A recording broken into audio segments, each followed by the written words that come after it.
ভিতর 2026 উপলক্ষে আমাদের দিনাজপুরের সম্মানিত নাগরিক বৃন্দকে জানাই ঈদের শুভেচ্ছা, ঈদ মোবারক।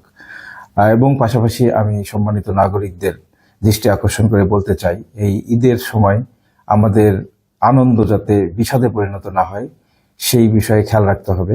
বিশেষ করে আমাদের উঠতি বয়সী বাচ্চা যারা রয়েছে তারা মোটরসাইকেল নিয়ে বিভিন্ন সময় ফাঁকা রাস্তায় স্ট্যান্ড করে।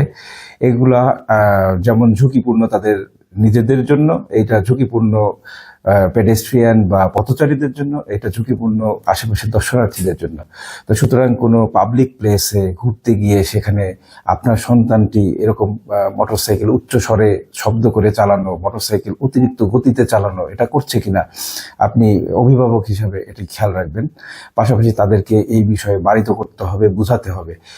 আর এটা যেহেতু একটা দুর্ঘটনা, আমরা জানি যে সারা জীবনের কান্না। আপনি আপনার প্রিয় সন্তানটিকে হারালে বা সে সারা জীবনের জন্য পঙ্গুত্ব বরণ করলে এই ক্ষতিটা আপনার আর সারা জীবনের জন্য হয়ে যাবে।